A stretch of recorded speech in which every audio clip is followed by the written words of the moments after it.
Mental well-being. Mental well-being. New Economics Forum says there are 5 steps to have mental well-being, and they are: connect, be active, keep learning, give, take notice. Today I am talking about a very serious topic, that is how we write off our mental well-being and the need to focus and have positive energy around us. I am Professor Survi Agarwal. 9 years of teaching experience and meeting 100 plus parents, having a traumatic childhood and having a lot of taboo during my childhood, I thought this is a very important topic that we all should know about. And as an adult, I started seeking professional help for my mental well-being. When I started having issues, people's response were, hush it up, get over it, just get out of it. What's wrong with you? Just accept it. People like you don't want to enjoy life. It's not their fault that they said these things to me. It is just that the mental crisis is high in India and awareness of people about healthy mindset is very low. I learned it the hard way that for a healthy mindset, it is important to manage both pain and happiness together. Good thing is that a lot of successful people are talking about mental well-being and coming up with solutions. They are saying that we have to face our fears, we need to share, give and sort solutions together. Economic Times is showing an article about how government has launched a helpline number for people with mental distress.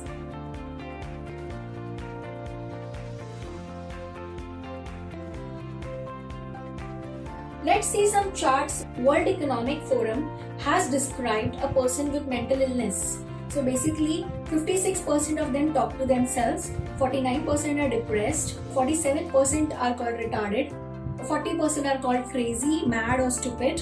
They are sometimes termed as irresponsible, careless, and they are daydreamers. They are also termed as people who cannot connect with others, etc.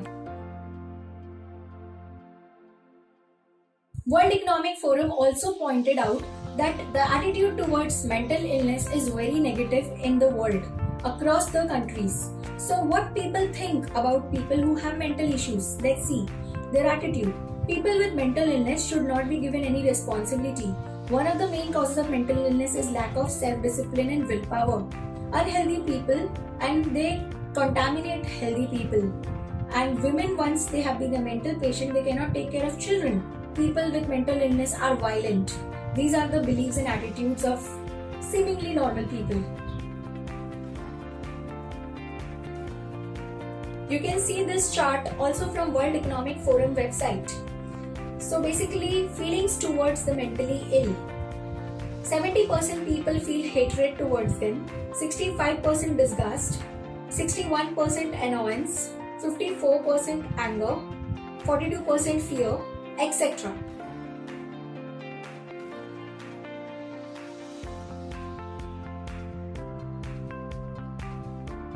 Let's see what all they have to say.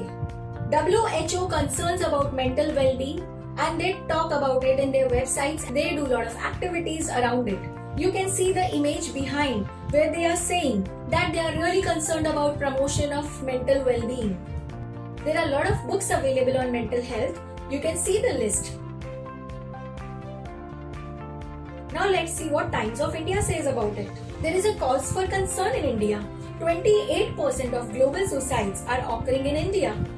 26% reported that there is no mental health facility within 50 kilometers radius of their house. What India Today says that stay updated, focus on positives during lockdown.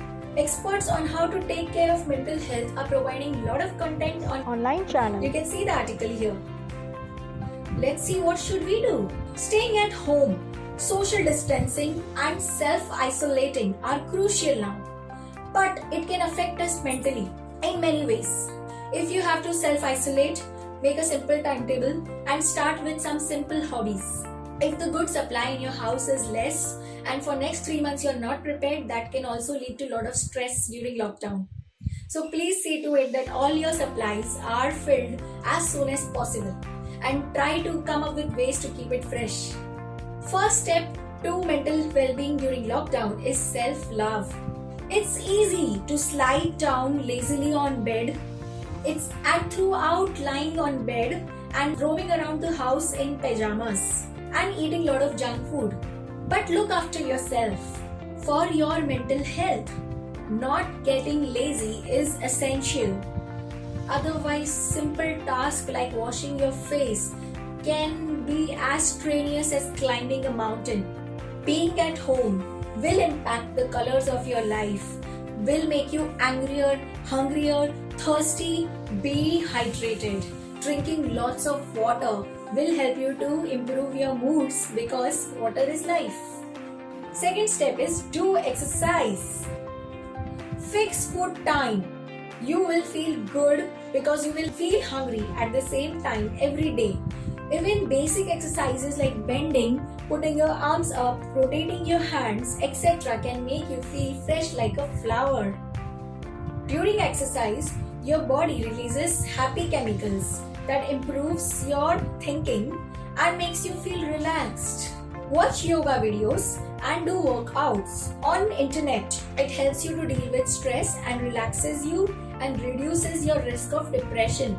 Exercise will make you sleep better, give you longer hours of relaxed sleep, and also listen to your favorite music because music is the medicine to the soul.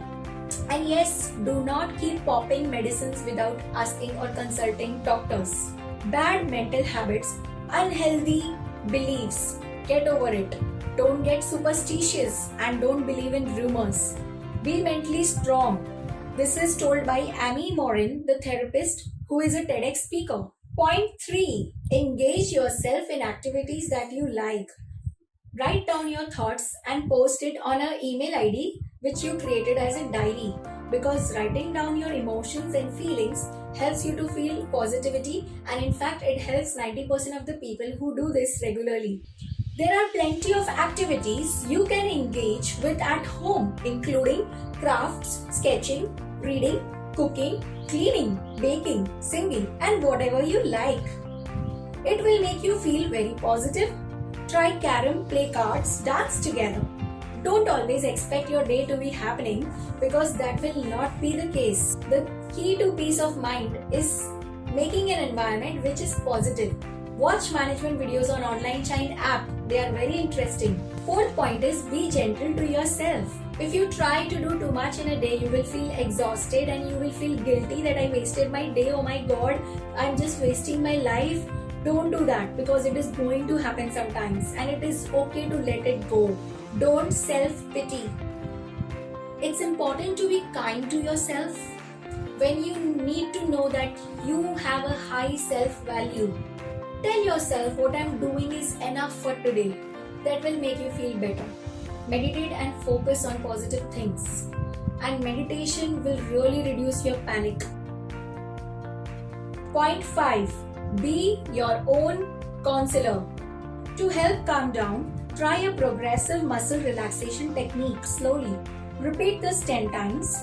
In the entire process, keep thinking about positive things that happened in your life or focus on one point. It will help you to reduce anxiety.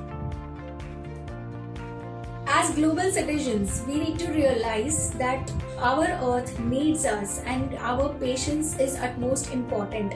We are lucky, at least we are staying with our family, and we are lucky that there are so many people are facing problems in front line for us. Note parents and teachers. Visuals and active games have a huge impact on your children. So play a lot of games with them and they will cherish this lockdown for their life. Groups and adults will feel socialized. After all, in our hectic life, we always yearn for this kind of lockdown and we feel that I wish it should rain today, I wish the office closes today, and now is the time when we have got so much relaxation on our hands.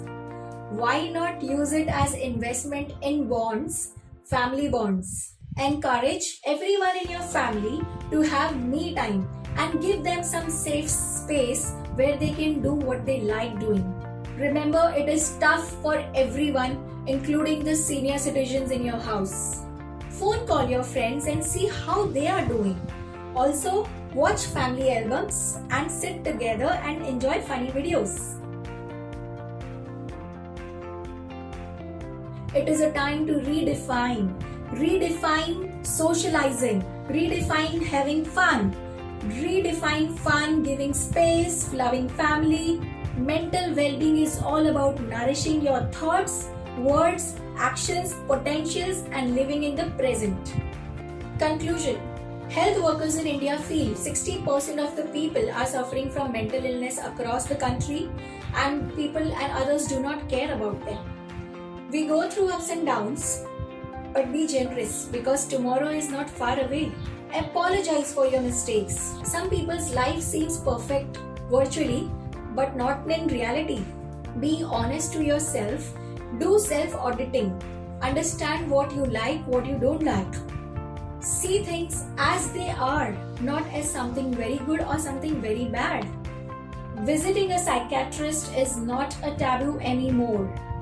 Specifically if you have unsupportive and dysfunctional family and busy friends. Accept professional help. They will teach you to face your uncomfortable feelings. Healing takes time, take it in phases. Your body is a messenger and it will keep giving you feedback. Listen to it. Reimagine yourself beyond what other people say. Being different is special. We all are in human race and no one can claim this world. The World Mental Health Day was started in 1992. World Federation for Mental Health, a global mental health organization with members and contacts in more than 150 countries, came up with World Mental Health Day on 10th October every year. Let's cheer to well-being. Thank you.